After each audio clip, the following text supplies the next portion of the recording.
Donc tout ce que vous voyez aujourd'hui construit à Brazzaville, ça a été fait à crédit. Sassou et sa famille ont volé tout le cash. Et tout le monde, il y a des gens qui sont au courant. Mais qui est au courant? Ce sont les dirigeants de l'Europe, les dirigeants de certains pays européens, les dirigeants de la France, bien entendu. Et c'est un scandale monumental. Parce que le Congo, ce n'est pas une réunion de 2 heures ou de 3 heures qui sera nécessaire. C'est des jours entiers, parce que la liste des crimes, elle est longue. Mais quand vous voyez des photos de M. Matteo Renzi à côté de Sassou Nguesso, mais on se demande, c'est très facile de savoir qui est le maître. C'est très facile de savoir qui est le maître. Et donc vous avez aujourd'hui une conspiration. Nous sommes à Bruxelles, vous avez M. Charles Michel, qui est le Premier ministre, jeune Premier ministre socialiste. Il est le fils de M. Louis Michel. Mais M. Louis Michel, ça a été le plus grand supporter, le plus grand lobbyiste de M. Denis Sassou Nguesso. Quand il y a eu un sommet Afrique ici, il y a 1 an ou 2, il y a 2 ans, à Bruxelles, mais qui était assis à côté de Mme Angela Merkel, qui est la patronne de l'Europe? M. Denis Sassou Nguesso. Et on trouve ça normal que le pire dictateur d'Afrique soit à côté de celle qui représente la force, la puissance de l'Europe? C'est scandaleux. Et qui l'a mise à côté? Qui a mis M. Sassou Nguesso à côté de Mme Merkel? Donc aujourd'hui, le problème n'est pas français. Le problème n'est pas seulement de Total. Il y a des intérêts, et ça n'est pas seulement ceux de Total. Et je ne suis pas payé par Total pour venir défendre leur position.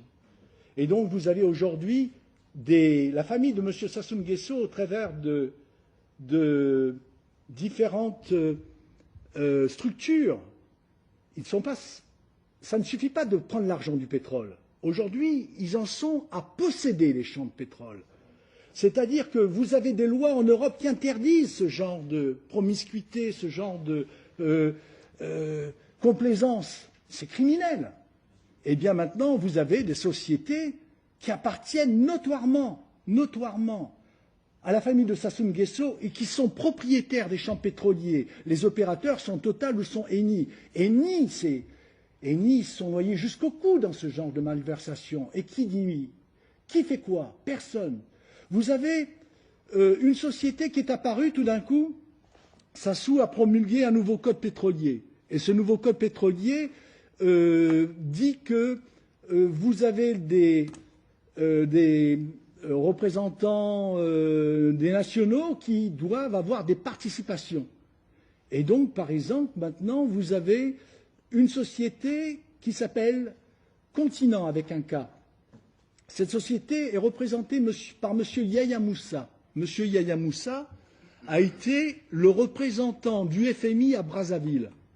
Donc de 2005 à 2009, jusqu'à ce que le Congo-Brazzaville atteigne le point d'achèvement. Et les contribuables français et européens ont fait cadeau au total à M. Sassou Nguesso, principalement de la France, 5 milliards de dollars. La France a offert 2,7 milliards d'euros sans aucune contrepartie démocratique. Et pire encore, l'argent de ces contribuables a servi à pouvoir signer des marchés à crédit avec les Chinois. Les Chinois attendaient que Sassou Nguesso soit désendetté pour lui faire des lignes de crédit. Donc tout ce que vous voyez aujourd'hui construit à Brazzaville, ça a été fait à crédit.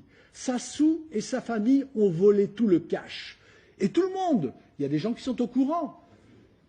Mais qui est au courant? Ce sont les dirigeants de l'Europe, les dirigeants de certains pays européens, les dirigeants de la France, bien entendu.